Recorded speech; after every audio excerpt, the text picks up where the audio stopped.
जय श्री राम।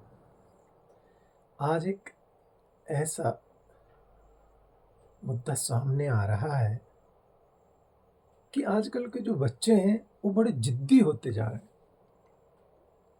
अब हम ये भूल जाते हैं कि भैया इनको जिद्दी किसने बनाया है। हम लोगों को अच्छी तरह से ये सोचना होगा कि जब बच्चा जिद्दी हो रहा है तो उसके पीछे क्या कारण है। माता पिता सोचते हैं कि भैया हमने तो कभी सोचा ही नहीं हमारा बच्चा इतना खराब हो, और खाना नहीं खाते, मोबाइल को रख लेते हैं सामने, और मोबाइल अगर थोड़ी सी देर भी बंद हो गया तो भोजन अंदर नहीं ले। सारा ध्यान रहता है कि मोबाइल देखने पे भोजन जा रहा है नहीं, तो वो भोजन भी उनके शरीर में नहीं लगता।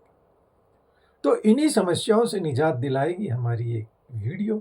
इसमें किस तरह से आपको पॉजिटिव करना है, अपने आप को, बच्चों को नहीं। बच्चों में तो ये आपने ही दिया है भाई। जब बच्चा पेट में था तो जिस माँ ने ज़्यादा मोबाइल चलाया, बच्चा वही मोबाइल चलाना सीख गया। ये तो हम पहले भी एक वीडियो में बता चुके हैं कि भैया ये जो हमारे अभिमन्यु का आप देखते हैं, जो बच्चे पेट में ही इतना सब कुछ सीख जाते हैं, तो जब माता गर्भवती होती है उस समय उनको बड़ा ध्यान देना चाहिए। तो एक तो ये बात है। अब चलो हमसे गलती हो गई, अब इसका क्या समाधान। तो इसका जो समाधान निकल करके आ रहा है वो है कि जो हम रात और दिन गलत वाक्य बोलते हैं, और देखिए जैसे दो दादियां बैठ जाती हैं और फिर वो अपने पोतों को या पोतियों के बारे में बात करना शुरू करेगी। और हमारा तो बड़ा शरारती है भाई, बड़ा नटखट है वो। अरे बहन आपका तो कुछ भी नहीं, मेरा तो महा शरारती है। इसके जितना शरारती तो कोई दुनिया में होगा ही नहीं। मतलब आप कह क्या रही, उसकी प्रोग्रामिंग ऐसे कर देंगे कि वो बच्चा बार बार जब आप बोल रहे हैं तो वैसा होता चला जाता। फिर आपको काहे का दुख हो रहा है। लेकिन हम ये भूल जाते हैं कि इसको इस तरह से बनाने में हमारा ज्यादा हाथ है। हमने ही ज्यादा ये वाक्यों को दोहरा दोहरा करके, अरे ये तो बड़ा शरारती है, अरे ये तो बड़ा नटखट है, अरे ये तो पढ़ता ही नहीं, अरे ये तो बड़ा जिद्दी है, ये वाक्य इतनी बार बोले गए हैं, बहुत ज्यादा। तो इनका हमें समाधान करना होगा खुद से। कोई दूसरा इनका समाधान नहीं करने आएगा, आपको खुद इनको बताना होगा, कहना होगा बच्चों के सामने, अरे मेरा बच्चा तो बड़ा भाई पढ़ने में बहुत अच्छा है, ये तो बिल्कुल कहना मानता है, अजी शरारतों से दूर दूर तक नाता नहीं, बहुत अच्छा बच्चा हो गया हमारा तो, मेरा बेटा तो मेरी सब बातें मानता है, ये तो अब जिद नहीं करता, प्यार करता है, बड़ा प्यारा है।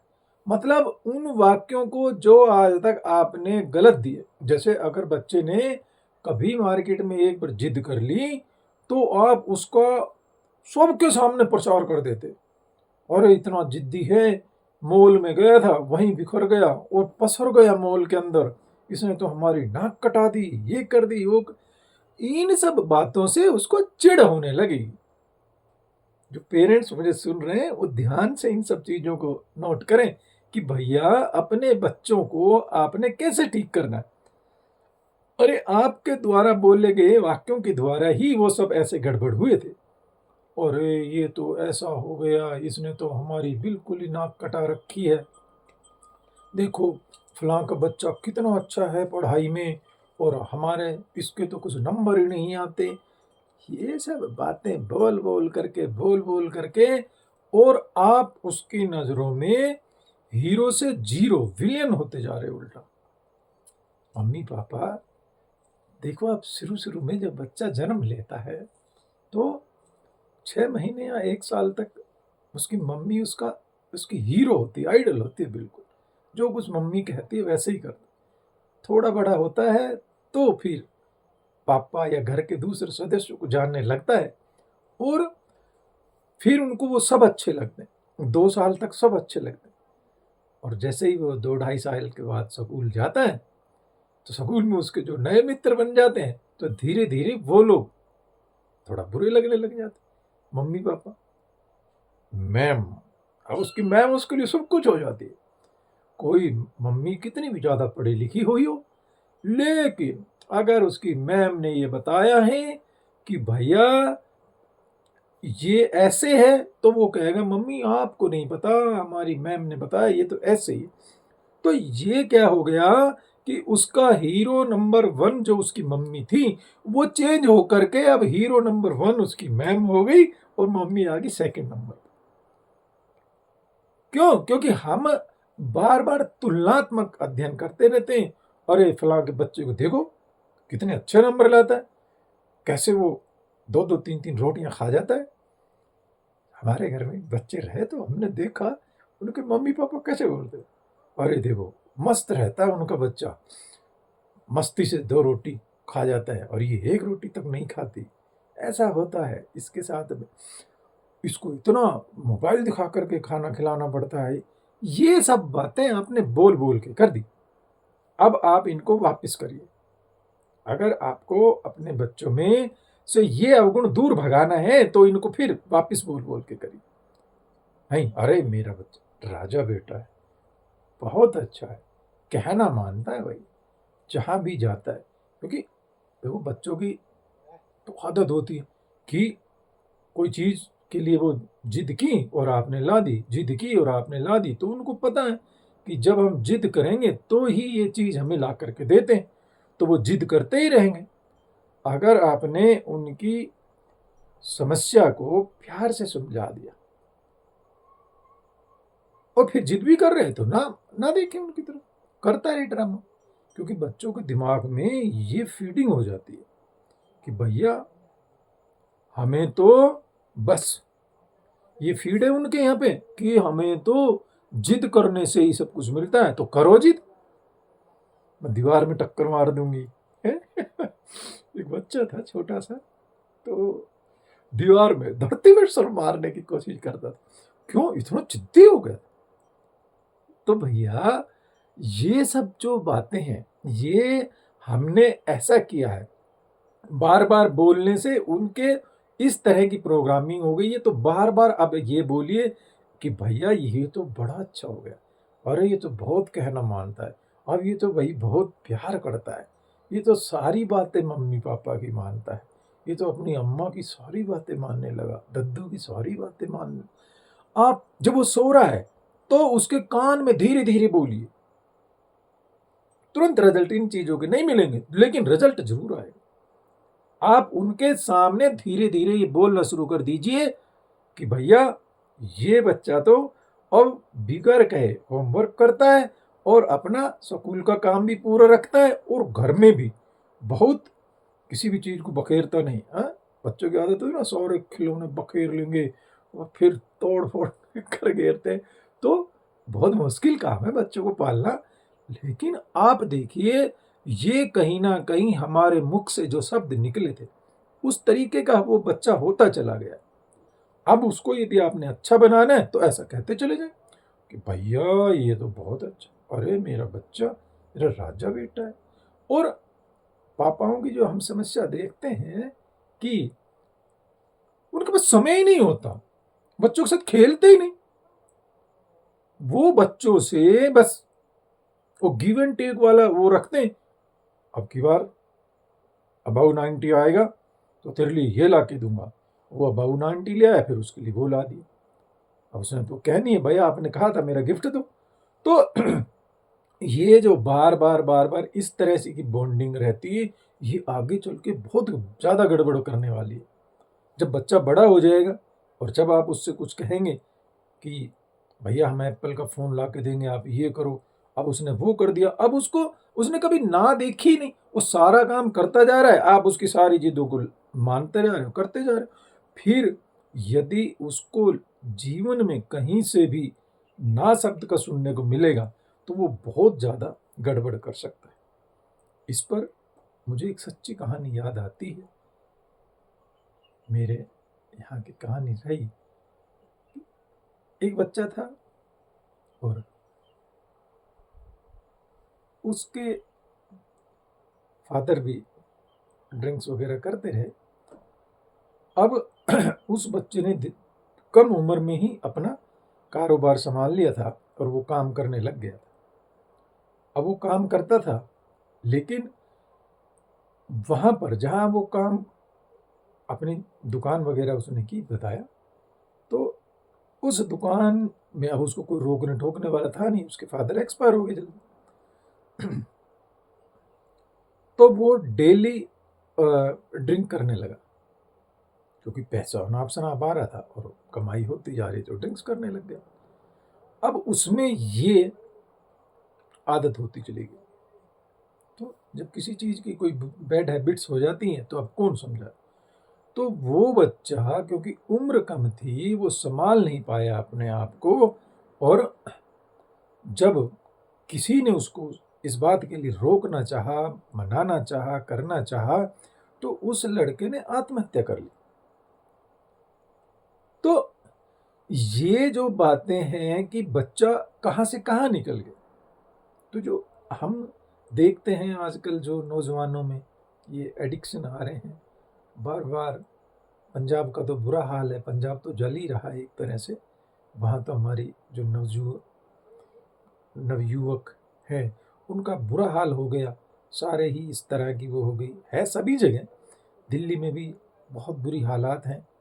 और सच पूछो तो जो ये भिखारी टाइप बैठे रहते हैं, कनॉट प्लेस की बात हमने देखा था एक बार, जो ये वो वैसे तो भीख मांगने के उसमें बैठा है या पालिश करने के उसमें बैठा है भेस में, और उसके पास लोग आते हैं और उससे खरीद के ले जाते हैं, चरस गांजा भांग वगैरह कुछ ऐसा वो बेचता है। तो ऐसा तो नहीं है प्रशासन को इन सब चीज़ों की खबर ना होगी, होगी, हो सकता है आजकल ना रहा हो। मैं ये काफ़ी पुरानी बातें बता रहा हूँ, 2008-9 की बातें है शायद।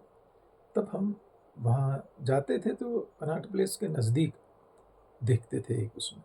तो ये जो बातें हैं कि भैया वो बच्चों में कैसे आ गई, तो उनकी जो गलत आदतें हुई थी उनको हम रोकने में एकदम जब ऐसा वो किया तो भी वो बुरा मानते हैं। हमें ये ध्यान रखना है कि हमारा बच्चा ऐसी आदतों में जाए ही ना, उसके लिए उसको कहते ना ताड़ना है, वो ही है ये ताड़ना, कि चाहे बेटी है या बेटा है, आपका जब बच्चा बड़ा हो रहा है तो ताड़ना वाली बात हमें ध्यान रखनी है, कि उसको देखना है कि कहीं वो गड़बड़ तो नहीं करे। और अगर ऐसे ही उसमें जा रहा है तो उसको बहुत प्यार से समझाना है। वहाँ सख्ती वैसा करेंगे तो वो गलत कदम उठा जाता है। तो समझाने की कोशिश करें। अगर आपसे नहीं समझता है तो उसके लिए स्टार्टिंग में आप किसी की ऐसी हेल्प ले सकते हैं कि जैसे कोई हमारे जैसे साधु मिल जाए, कोई इस तरह का कोई ऐसा आदमी मिल जाए। कोई सभी लोग मान लो पैसे नहीं दे सकते, तो इस तरह के लोगों से मदद करके कि वो उसको पॉजिटिव कर दे कि ये चीज़ें खराब है, ये जीवन को खराब कर दे। तो यहाँ पर देखो बच्चा कहाँ से निकल के कहाँ चला गया, आत्महत्या तक की बातें सोचने लग जाते हैं, इस तरह का वो हो जाता है, माता पिता बुरे लगने लग जाते हैं, हैं? ये क्यों हुआ? क्योंकि स्टार्टिंग में जो हमारे जो जो वाक्य थे वो खराब हो गए। बच्चे ने एक बार कहीं गलती कर दी, उस गलती को हम बार बार सबके सामने दोहराने लगे, उसके मित्रों के सामने उसकी बेइज्जती करने लगे। अरे ये तो रात को टॉयलेट कर देता, अब ये कोई बात कहीं बताने की, लेकिन इसमें हम पता नहीं क्या अपने आप को वो दिखाना शो करना चाहते हैं। और ये तो बिस्तर में टॉयलेट कर देते हैं, ये तो वो कर देते। तो उन बच्चों को ये बातें बुरी लगेगी और फिर जब वो जैसे बड़े हो जाएंगे तो और ज़्यादा बुरी लगेगी। तो यही सब बात है कि छोटी उम्र में आपको ध्यान रखना है, आपको नहीं जाने देना है, इस तरह से उस जवानी को खराब नहीं होने देना। बच्चा पालना कोई आसान तो है नहीं, बहुत बहुत मुश्किल काम है। और इस मुश्किल काम को भारत में माताएं ज़्यादा कर रही है, तो उनका इस बात के लिए धन्यवाद भी हमें करना चाहिए कि भैया इतना कठिन काम है। देखो जैसे हम भी अध्यापक ही रहे हैं, तो छोटे बच्चों की क्लास कभी लेने को जब नंबर आ गया और वहाँ वो चै चै पै पै उनकी जब हम सुनते थे, तो 5-7 मिनट ज़्यादा से ज़्यादा बैठ पाते थे, क्लास में बैठ नहीं सकते। और ये जो हम मैम रखते हैं, वो बेचारी सारा दिन देखो उनसे कैसे वो करती है। वो काम भी करा लेती है, प्यार से ये भी तो बड़ा कठिन काम है नर्सरी, एलकेजी, यूकेजी जो हम बोलते हैं, इन क्लासेस को डील करना, कोई आसान नहीं। और वहाँ से वो बच्चा भी उनके साथ में ऐसी बॉन्डिंग हो जाती है कि वो उनको अपनी मम्मी से भी अच्छी मैम लगती है और शायद उसको वो भूल भी नहीं पाते जीवन भर। तो ये सब बातें हैं कि ऐसे माताओं के लिए भी हम कोई ऐसा आयोजन रखें जिससे उनको भी थोड़ा-सा खुशी मिले और ऐसा बच्चों के लिए भी। देखो, माता-पिता को चाहिए कि बच्चों के बर्थडे के अलावा भी उनके मित्र-वित्रों को बुला करके और उनको भाई आज इसने बहुत अच्छा कहा। उनको उनको थोड़ा-सा ऐसा लगे कि यार मेरे मम्मी-पापा मेरे केयरिंग हैं। पापा को बेचारे को होश ही नहीं, पैसे कमाने में लगा पड़ा है। अरे किसके लिए कमा रहा है? सारी उम्र पैसे कमाने में तेरी चली जाएगी और ये बच्चे बड़े हो जाएँगे तो ध्यान नहीं करेगा। याद कर वो शराबी फ़िल्म वाला कि पापा तुमने तो मुझे कभी गलती से छुआ भी नहीं। कि जैसे उसको बताता है ना वो कि भाई उसको एक वो था, शाप था कि वो जिस चीज़ को छू देगा वो सोने की हो जाएगी। तो उसने गलती से अपने बेटे को छू लिया तो बेटा सोने का हो गया। तो ये बात डर कर के कि आपने मुझे इसलिए नहीं छुआ। तो इस चीज़ को हम देखें, भैया अपने बच्चों को छुएँ, अपने बच्चों को प्यार करें, उनको साथ समय दें।